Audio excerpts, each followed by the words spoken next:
Hey, greeting fellow slinging agents in the wild. It's your trusted handler Brian coming at you once again from the Digital Rage Room. I know it's been a while since we aired Season 14's finale, and I'm sorry for the long hiatus. I had mentioned that we would be having between season breaks, and this was conceived so that the material that we released would be fleshed out, especially when creating a homebrew. I try to research the locale where it will take place, as well as flesh out the NPCs so we could enrich it to the players and the listeners, give them a quality experience. And of course, the story. It has to be compelling from all points of view. All this rambling to say, we're back. And I've got a few shout outs to be said as well. Over on our Instagram, we have Ryan Leonard of Kill More Monsters and Johanna Jenu. Welcome to the show. Over on our YouTube channel, we have Darren W. Not to be confused with Darren Single U. Hi, welcome. Also over on our YouTube channel, we have Delay of Upload joining us. And with his joining, a few inquiries, no less. One of those queries was in regard to Ramirez's demise. My answer was, this happened between seasons, and yes, it will be explored deeper in the future. So agents, if you want a shout out, then head on over to our YouTube channel at RolledHard20 and subscribe. I'll be more than happy to give you a shout out on the intro. Alright, enough with the jibber jabber. Let's warm up our dice and top off our glasses. Roll the Hard 20 podcast presents our pre-season 15 Hard Slingers of Yore panel. That's quite a mouthful. Can I say that? Of course I can. It's my show.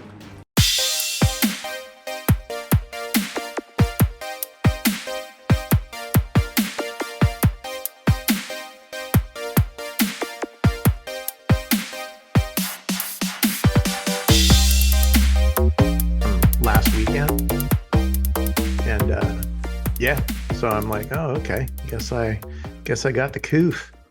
Yeah, it's been making its rounds again at work, and what's really weird is that I've been feeling kind of like run down, but I'm just like, fuck it, just keep drinking beer. Yeah, that's how I was. I didn't have a fever, didn't have anything like that. Just felt a little like had the chills for the first week. Now it's just fine. I just feel like I have a little bit of a sniffles, even though I'm like completely clear. I think I have a swelling in the what do you call it? Sinuses. Oh, sorry, sinuses. Yeah. Have you lost your sense of smell? No. I mean, I guess maybe the smell was a little bit mellow because when I was doing some cleaning with the cleaning like lemon scented stuff, I really didn't smell it that much, but it's also diluted, but everything tastes good. And yeah, you sound a little rasped. Yeah. Yeah, I had it a couple of times. It's just one of those things which a major inconvenience, and then you just get over it and you continue doing what you're doing. I like wine more than I used to. It come at you from a direction you don't expect. What you asked me to do is not justice, it's murder. On the day of my daughter's wedding. On the day of your daughter's wedding. So how has everybody been in the meantime, man? Good. Doing good, man. Just had a free week. Thought it'd be fun to jump on and talk some shop. Yeah, this is a great call on Tone. I mean, he was the one that wanted to mention this last week. He's like, yeah, we're going to have some guys out of town. Let's do something. Let's put something out there. Thank you, brother. I appreciate it. So, oh, no problem. We all enjoy this. It's the only time I get to see you guys. So I figured, fuck it. We got the usual block of time. Antonio's off next week. Grace is doing her thing. She's going to Japan on Tuesday.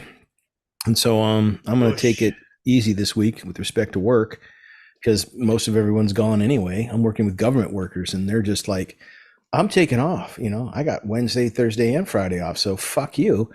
Nothing will get done on Monday or Tuesday. Well, we're going to plug this episode in between seasons 14 and 15.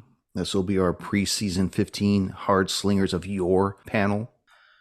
Catching up with the agents, catching up with the players, talking about different things from the front to rear. I don't think I need to lead us in, do I? No. It's always a good idea. Yeah, you want me to? All right, fuck yeah. Greetings, Greetings, Yeah, so it's interrupting me too. Yeah. Greetings, fellow slingers. Welcome back to Roll the Hard 20 podcast. It's I, your trusted handler, Brian, and with me, my hard slingers of Yore. Hail. That's right. Our preseason 15 hard slingers panel of Yore. So we already kind of caught up and did all this other stuff. The first thing I want to discuss is an agent's life expectancy in the field. Now, Adesso and each have been with us since the beginning, and while we bypassed a few years in an effort to catch up to current dates, we've still seen them on quite a few ops. I think you guys have only missed two, and that was Deep Waters and Gaslight. But for the most part, you guys have done 7 seasons, I guess, if you want to call them. And we're currently in the 8th, which is Collateral Damage, which we're recording, but hasn't even been close to being released at this time. By the statistics alone, one, if not both of these agents should have already been dead by now. Yeah. I mean, well, it almost happened. A couple times, yeah. Yeah. Right? A couple times. Second one. Yeah. Yeah. Second one, you guys almost bought it, and then Tone took quite a beating in Convergence. Spoilers, if nobody's heard that, pause this, go listen to all 57 episodes of Convergence. Wait, go ahead. We'll wait. We'll be right here when you come back. But I guess we'll just go, given what you know about the system and the mechanics, why do you think that each has lasted this long, Sammy? Well, I think one is we play Delta Green very differently than we play Dungeons and Dragons. Delta Green has an inherent sort of lethality built in. I mean, you just look at something and you can go crazy and die, right? And that's like D&D. It's like dragon, no problem. The ancient dragon, saw that last week, and no big deal. But here, oh, there's a weird signature on a painting. Oh, I'm dead. Yeah. So you actually take damage even though you passed. Yeah. We have to be very careful. So I think we play a lot more careful in this, and a lot more trepidatious. We don't want to just run around the corners and this and that. We try to hold off on any kind of engagement, unless it's a nosy sheriff. But then we try to hold off on any engagement unless it confronts us, and we have overwhelming. I wouldn't even say overwhelming, barely equal odds. Then we will do it. The easiest fight we ever had was that poor train conductor who was part of the Whisper of Ages. If you haven't listened to the Lot 27, listen to it. But this guy confronted us and just got the friggin' paste beat out of him. But there's been many times where we are completely outnumbered and we don't want to engage.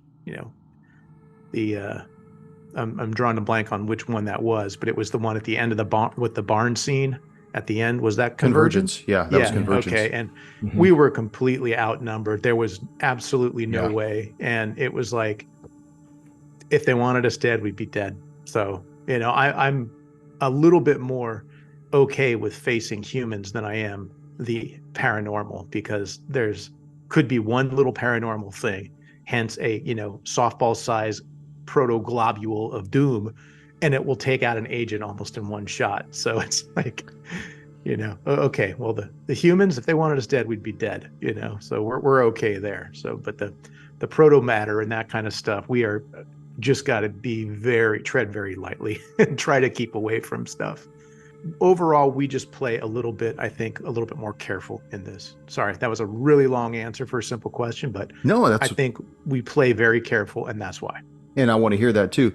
I know I diverged from a lot of that AP in Convergence, but it was set up at the end when those guys arrived in that black helicopter that they were itching to get it on, and it was like I could it would have played out one way or another. Maybe not character death, possibly player death. No, but. The whole thing is game. Yeah, right. We're playing for all the odds here. But I don't believe in a cheap death either. I'm not a bloodthirsty GM who relishes in PC death and whatnot. But Yeah, I was kind of curious how you guys were going to handle the diplomacy aspect of that encounter. Tone. Well, the Pacifics, we had to have leverage. We didn't have any. Those dudes knew where our location was. They fast roped down on us. They had the drop. We had half of our members still inside the barn. Half of us were out. I mean, and we were surrounded at night without special equipment. I mean, there was no leverage for us. There was very little diplomacy. It was basically shut up, don't talk about it. And we're like, okay. And then, spoiler alert, what did we do? We called Heisenberg. Hey, Heisenberg, guess what happened? It's like instantly breaching the promise we made because fuck them, that's why. I mean, I'm interested to see how it plays out if you want to get into it. In the schism inside of Delta Green. Like you said, the IP had the Cowboys and who? The Preservers or Historians? They had the regular agents, and then they had the Cowboys. So, I mean, I think those dynamics are interesting because you're talking about a highly secretive organization that doesn't even talk about itself to anybody else, right? We have Heisenberg. Who knows who he responds to? Obviously, there's another faction that comes in and says, keep this away from Heisenberg, yet they had the authority to deploy us. So who has control of the assets within Delta Green? Who controls the funding? Who controls the equipment? Who can manufacture all the infrastructure that we need in order to pass in order to pass and pass for an FBI agent or a Treasury agent or anybody else? I mean, that's heavy duty stuff. So I'm interested to see how that plays out because it's also an issue of loyalty with respect to shelf life of an agency, right? Or of an agent. You can find yourself on the wrong side of a faction war and wind up dead, not from something extraterrestrial or supernatural, but just simply, you spoke of the operation, so now you're dead. Yeah. And that was one of the reasons why the code names started to come into play, because the agents would be best served in the future story arcs that are created if people didn't know their true identities. Mm-hmm. So when you are called out and you are sent out to the field, when you're dealing with people like Lupus or you're dealing with people like O'Rourke or anybody else who may or may not be on your side or may actually be somebody that's against you, but you don't know it yet. Or they may be one of your greatest allies if you're out of touch with Heisenberg or you can't get a hold of him. I mean, you've already seen that you haven't been able to contact that SAC that was with the FBI in Knoxville, Tennessee. He went dark. Nobody knows what happened to that guy. And he was the guy that had sent you to Groversville. So, trying to Derringer, remain. we know what happened. Was that what his yeah, Derringer. Yeah, we know Tones what call him happened. Derringer, Dingler. Derringer, and yeah. SAC Derringer. Everybody's freaking name. But yeah. So I kind of want to start using the whole code names that start with the same letter that will then assign you to O cell. And then that starts bringing you into the main faction where there's only 26 cells. And the numbers of each individual cell can vary between 3 to 6. Who knows? Yeah.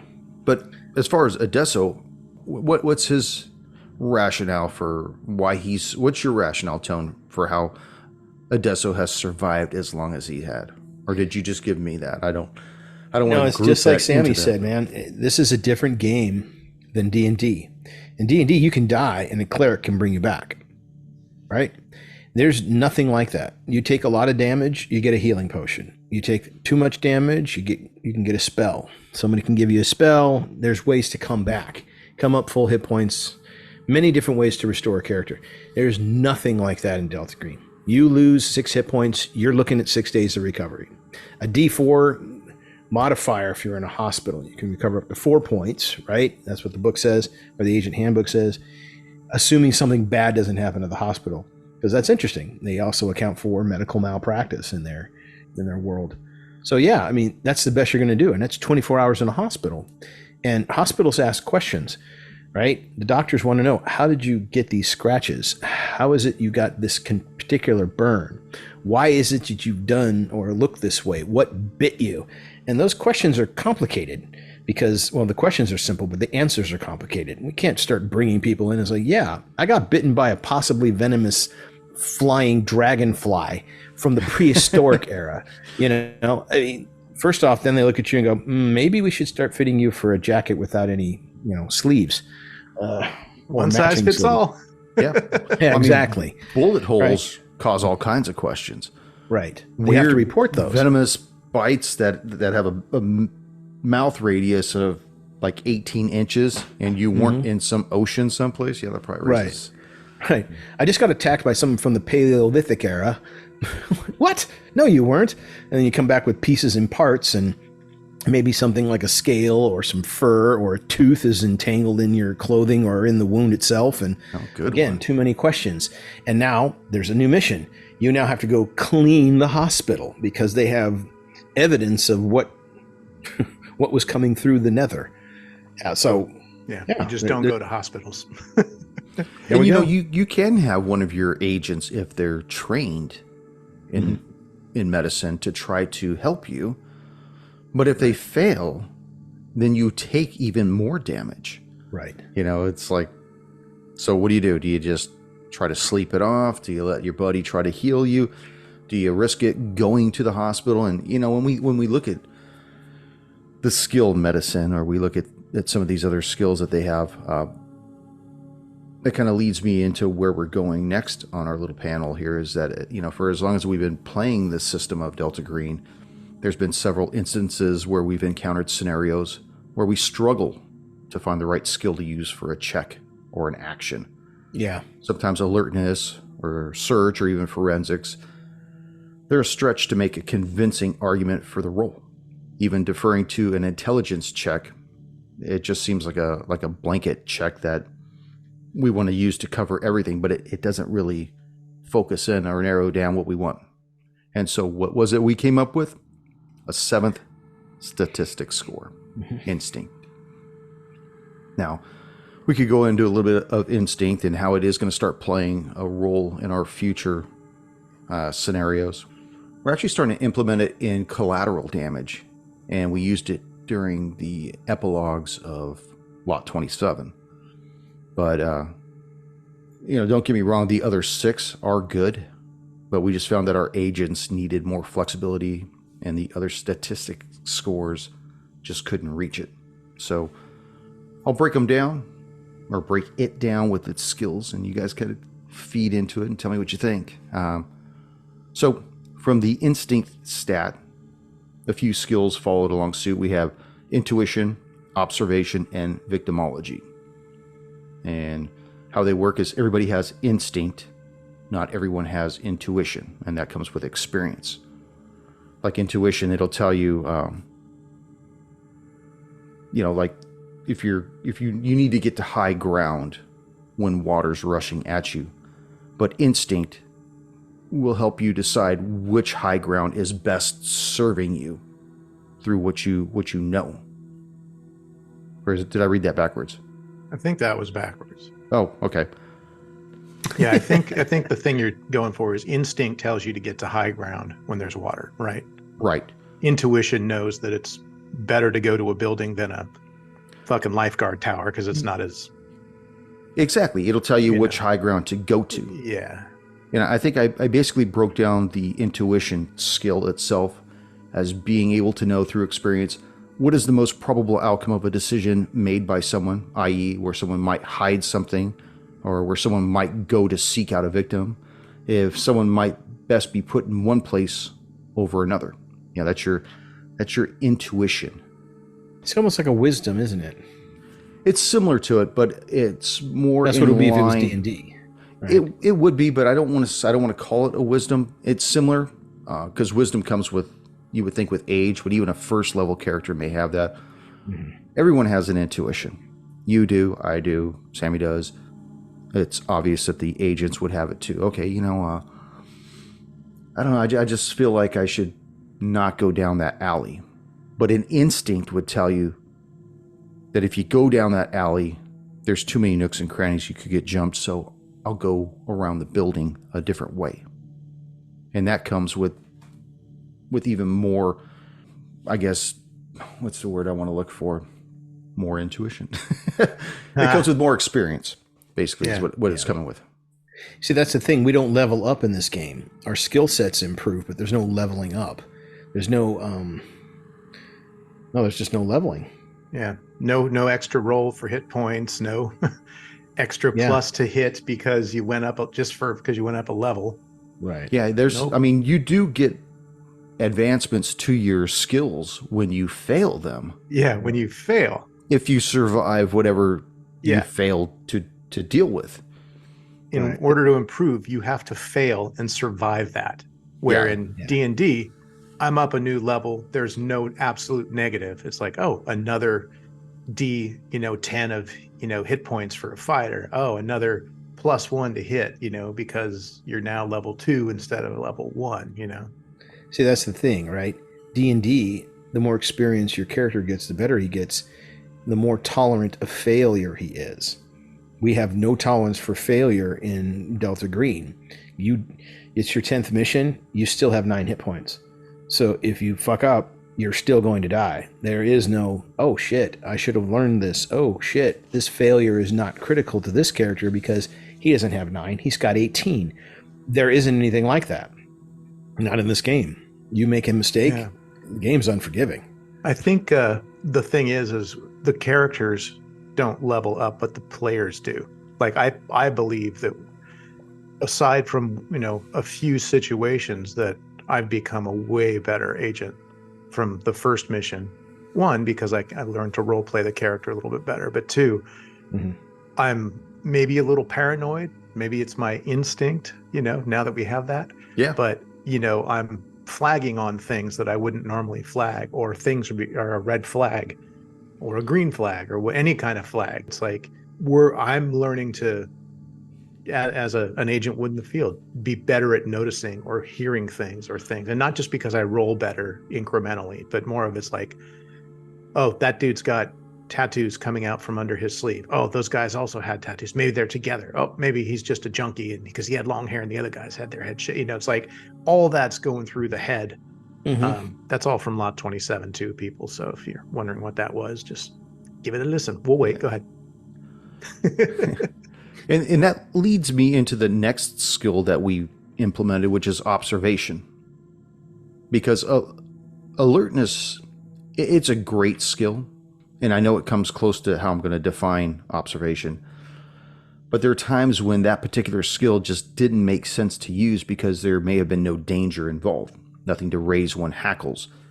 But implementing observation which is based off the instinct stat, as well as to pay attention to your surroundings or to other conversations close by, whether directly or overtly.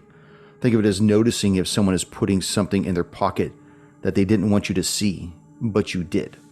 Or someone whispers something to another person that only that other person could hear, but you hear it.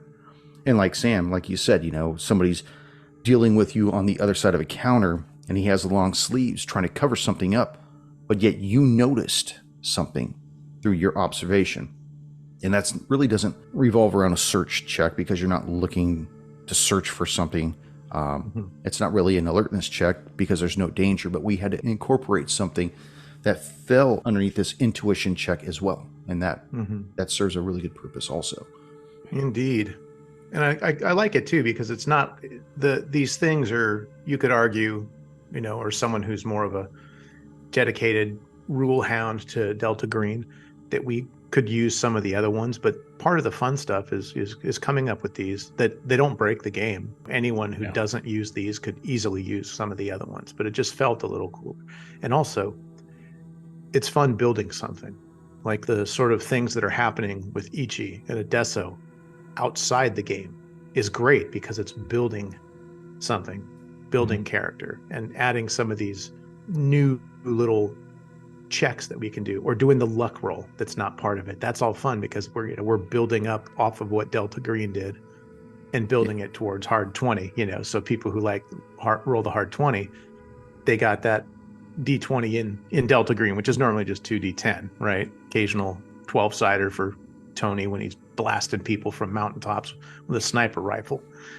In broad daylight with the night vision scope on. Yeah. Do I get a bonus? It's daytime and I got the scope on, you know? He's got the blood moon. He's got the shining right on him. But yeah, it's fun kind of building these things up. But anyone who, say, would want to play one of your homebrew campaigns and they don't want to use these, they don't need to. They can just omit it and use something else. So it's not something that's breaking the game. It's not a thing that where, now it's super overpowered or things like that, you know? It just adds another layer of flavor that's fun to use. It helps break things down like, hey, I want to hear what that guy has to say. Okay, well, make an alertness check. Okay, well, I could do that, but what about, can I notice anything about this guy's tattoo on the back of his neck or whatever? Well, I'm not going to roll a search, not going to roll it. Okay, make an intelligence? No, not really. Okay, well, boom, we have this. And all you fellow slinging agents in the wild, feel free to use any of this stuff or discard it if you don't. I'm totally cool with it.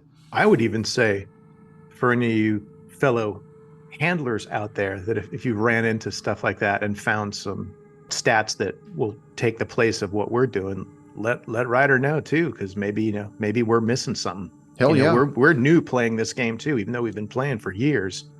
This isn't like a D&D game where it's you can just crunch everything and know the rules and all that. Like it's again, we're taking our time and trying to be serious about it. So we're not able to just blast through fucking 300 goblins like you do in D&D. One little proto matter will throw an agent under the bus. Yeah, I have no ego about it. Let me know. Let me know if you guys got something else. I'd love to hear it. Well, for all of us, right? Instead of just telling a story, you have to roll dice so you can introduce the random factor.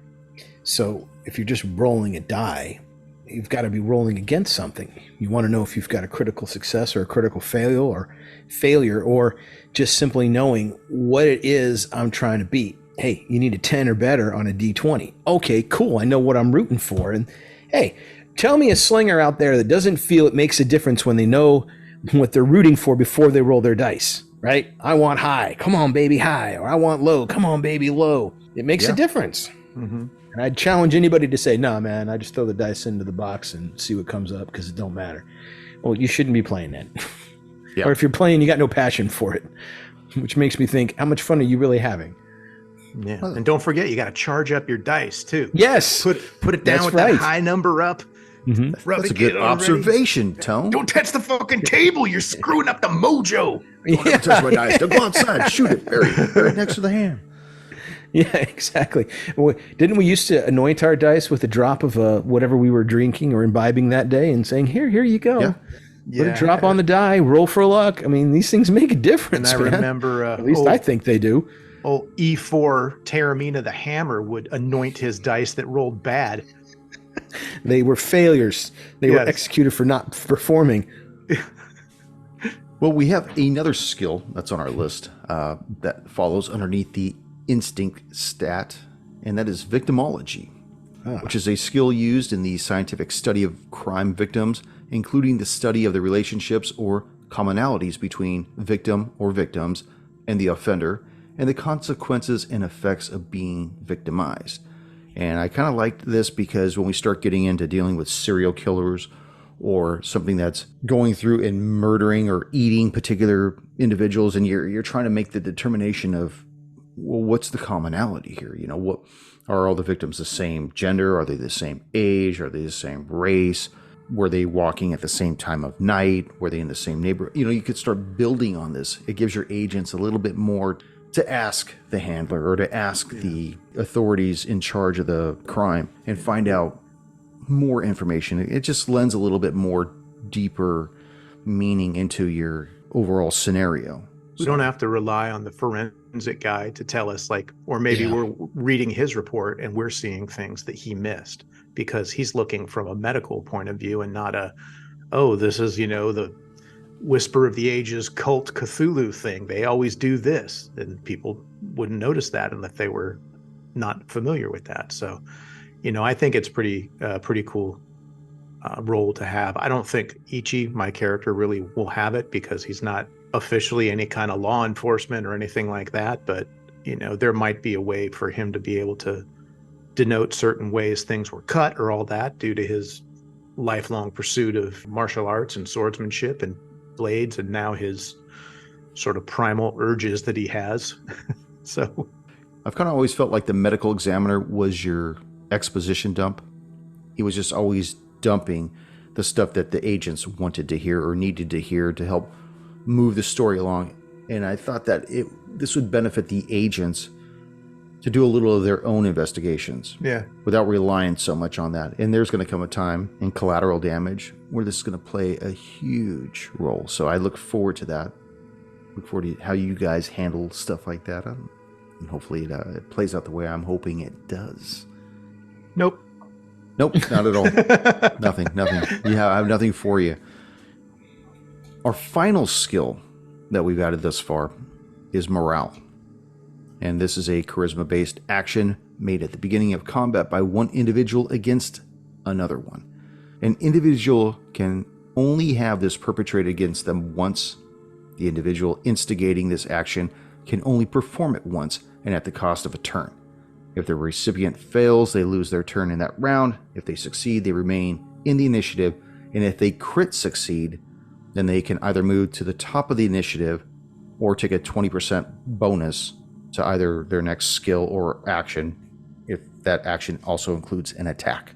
So just one of those kind of things that if we want to start messing around with this, if it starts getting hot and heavy, you guys want to try to lay something heavy on a thug to kind of put a little fear in them. Basically, they freeze up. They don't get to do anything for that whole turn. Kind of gives you guys a free shot. this was the one I was a little unsure of because I didn't know exactly where it was coming from. But I guess it maybe would be so we don't have to put down every cultist or whatever. If we grease one extremely violently or something, and then the next one we like fucking step down. And is that where we're trying to use this? I think we're going to implement it at the beginning of any encounter. Now, this is something that we're just kind of fooling around with. We haven't even put it into play yet to see how it would play out. It's probably something we want to play test first before we get to that point, and just see if it's something that pans out. It may or may not even work. But I think having something where there has to be a precursor. Like I can't just, maybe I could. Like if it, for example, remember when we were at the end of that scene in the barn and we had this huge show of force against us, 13 dudes with guns. If the one main guy was going to do a morale thing on us and see if he could just completely demoralize us. Only on one person, though. No, it can only occur one time by one person. Right. Like from either side. But I could see that like having a reason to do it. But if there was just two people and then the one guy tried to like intimidate me, then it's like, I don't like that. I think I don't like it because Ichi has a 10 charisma. So I might be very susceptible to it. Oh, okay. Yeah. But like it doesn't even have to be somebody saying something. Like say you grabbed your hilt and you pulled the blade out, say 2 inches, and that action was your morale attack against that guy. Just that action. And the guy's like, whoa, fuck. I might actually get split asunder with this. It's more flavor than anything else, but it's an actual roll to move this guy around or make him not act in that round at all. So yeah. No, I get it. If it's someone like, say I'm trying to intimidate the hotel clerk, but I can't see Ichi pulling that kind of move on, say, like a Coldwell or a Rice or a seasoned person and having it work. I mean, maybe it would, but I just was, that's why I was saying I was wondering when we would be using this. And then potentially I could see the uses for it if we've already asserted dominance on something or did something. Like, remember, not to go to D&D, that owlbear where my dragonborn you did intimidate on an owlbear. We found out you couldn't do that, but during the time, fun though. He was, it was broken, it was tortured, and it was in a cell. And my guy, being 6 foot, 7 foot, breathing fire on the shit, full on just made it piss its pants with that roll. It put it in check. So I could understand when, in our, say, one of our agents do that, we beat the shit down on some people, and then Adesso and myself, both to the people we're about to fight, put your weapons down now. And then it's like, oh shit, okay. I could totally see stuff like that happening. But all it would do for the opponent that failed is prevent them from acting in that round. It Okay. doesn't make them drop their guns. It doesn't make them flee. Give up or nothing. Yeah, it just, they lose that turn in the round. Gives them like a pause. Yeah. I yeah. got And it. so if they were going to fight, they'll still fight anyways, but they have to wait around. So like if everybody gangs up on this one guy, they can, but most of the time that's not really the way it happens. It might give you guys an opportunity to run away, Right. or, you know, to try to grapple the guy or something. That's all it really does. It doesn't make the guy piss his pants unless you want to use it as flavor. Ew. The guy doesn't drop his weapon unless maybe you guys crit succeed against his crit fail or something. Okay. Yeah, you know, maybe All right, I got it. Yeah, something It's like not that. like D&D morale where no, I did it and now they're like, guy gave up. yeah, It it's just not like causes that. you to stop or pause.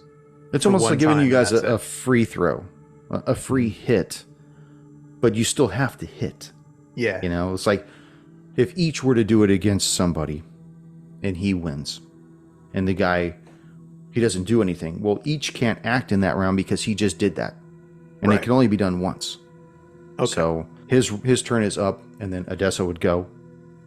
Rice, Coldwell. But there's other people that may be between those guys in their initiative order because they may have a higher dexterity. Like say the next guy is not you each. Say it's one of the bad guys and he can actually insert himself between you guys. So you can't get to his buddy. Yeah, there's other things that could go with it. It just... Yeah, I'm we'll looking see- we'll forward see to how it plays trying it out. Yeah, we'll see how it plays out. So, Yeah, I know that each is always trying to avoid conflict, so this might be a really good skill or good thing to do at the beginning of things, you know, before things have escalated, you know, like, hey, just stay in here, boom. It's like, oh, okay. And then it's like, well, it could escalate after that, but at least the opening salvo was something to show that we're not trying to destroy or do this, that, or the other. So it may play off good. yeah, I mean, we'll see how it goes, and we'll see how these other skills go as well. I mean, hopefully they work out the way we hope they plan on working out. And if they do, we'll just keep implementing them or modifying them as they need to be. Or if they just suck, we'll just drop them out the door completely. Would this work on animals? And the reason why I say that is like I don't think we have yet, but we've never encountered a guard dog. And I was just thinking like, well, how the fuck do you stop a dog from barking, or you can't blast it, you can't fuck. I guess I want to say it would have to be something that's intelligent, but maybe not. I mean, maybe if you did the roll, you could say, well, I stood up and kind of like made myself look bigger, and it caused the dog to, whoa, wait a second, maybe this is a bear. Maybe this isn't what I think it is. And that's enough for it to lose its place and turn once, until maybe it sniffs the air when it comes back around and says, oh, this is a plain old cracker. half cracker. I was going to say something about that, and you ended up doing it anyways. But yeah, I think we've gone through all the things that we've intended to go through this evening. Is there anything else you guys want to throw out there for the folks? Be creative. Always be creative, to echo somebody and a couple somebodies. I mean, I love our trusted handler Brian's homebrews, and I love the idea that we aren't stuck with the IPs that Delta Green puts out, because it's been absolutely fun. And I would encourage anybody out there who's a little bit on the fence about it, try it, man. Play test it with your players. If elements don't work, change them up. Fix it so that they do. Be responsive to feedback, and don't give up being creative to stick with somebody's out of the box IP. Experiment, homebrew. And you guys had a good time playing Lot 27. Yes. And what's really weird is I dropped the episode last week and I didn't hear anything on any of the comments. It was one of the quietest weeks I'd ever heard. I was like, oh my. Now, anybody that listens to this episode right now, Lot 27 is already finished. So I hope you guys have all enjoyed it. But during this week of it, I was really concerned. I was like, did I lose people? Do they not enjoy it? And I thought about it, and I'm like, I hope they enjoyed it. If they didn't, I'm still going to keep doing this because I like the scenarios we're putting out. I like writing my own also. I think there are times that I see some of the published ones that I want to add more to it, or I want to take away some things. And I do that when we do our published ones, but I don't want to always do that because I don't want to discredit the author of them, you know? So with mine, I think sorry, Ryder, go ahead. I was going to say with mine, I could fuck them up all as much as I want while we're playing and say, oh, this isn't working, you know? But what are you going to say, Sammy? I was going to say, I think whether it's homebrew or existing one, I think part of the key to making these things really enjoyable on my end is being able to play more than one episode at a time.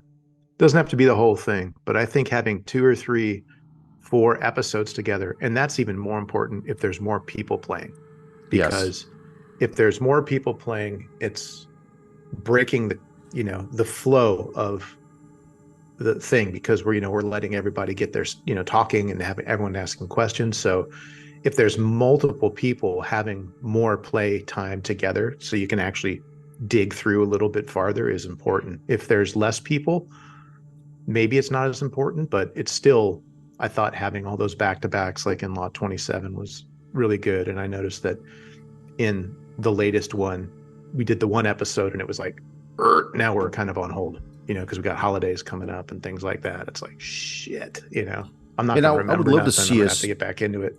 Yeah, I want to see us when we get back into it, after all the holidays kind of die down, is do 2 episodes right out of the gate so we can get that feel. Because the way it was written is that as you guys have split up, I don't want to say anymore, because this goes before that. Just know that it's designed for, I can't even say that. Enjoy the Collateral Damage. I can't even say anything else. Sorry. But yeah, I do want to get us back into it and get us, and I hope all you handlers out there enjoy that as well too. I know for me, it keeps me on my toes when we would sit down and we would record for 4 or 5 hours straight. Just ba ba ba ba ba ba ba. I know we did that for a couple of our seasons. We did that with Last Things Last, Sins of the Father. We did it with Victim of the Art. We did it with Sweetness. We did it with Lot 27. And every time it was, you just get so immersed in the narrative that you're just running on adrenaline. And it's cool to see where it goes. So. Yeah, and you don't forget what's been happening from week to week. Yeah, that's the biggest thing, because usually we'll have 1 or 2 episodes in reserve, so even the guys don't get to hear it where they were last week, because it's still a week or 2 out before it airs. So and it's, again, Delta Green being different than, say, D&D. D&D, it's like, oh, where were we last week? We just wiped out a room full of goblins. Now the ogre, blah. Okay, but here it's like, it's all role play. It's all investigating. It's like, wait a minute, what was the last thing we did? And you got copious notes and things like this. So having it, just being able to play it back to back, you don't have to, it's not as hard to remember what you've been doing. And Tone takes the best notes too. So does Chris. Chris is really good with his notes also. Yeah. And I mean, Tone will tell me stuff that he did back in season 1. I'm like, what the fuck? I have almost an entire legal pad filled with notes going all the way back to the first time we played. That is Kept amazing. it on the same pad. It's fun. Well, this goes back to all the old, when we were 16, 17 years old playing Dungeons and Dragons, and he has the same legal pad, but it's written down with, oh, there's a tapestry that's worth 200 gold pieces, and oh, there's this, that. It's just got like this catalog of the loot. It's when we're done playing this, we're gonna get some Chinese food. Yeah. Damn right. And a pizza. Yeah. But I think that about wraps up what we were hoping to accomplish this evening, and I think we did a really good job with it. I don't want to go too long because I don't want to bore our slinging agents in the wild, but I hope they enjoy this as well. Anything else to say before we call it an evening? Happy Thanksgiving. Yes, happy Thanksgiving. Or happy early birthday coming up to you, counselor. Well, thank you. That's right. Yeah, but at this age, you start forgetting them. Who gives a fuck? And also happy birthday to the handler too, coming up. Yeah. And that's why I'm not clicking out of the channel right now to get the win on hanging up. So I'm going to give this to him. Yeah. Watch Tone take it. I'm out of here. All right, brothers. Until we cheers, everybody. Hit this up again next time. All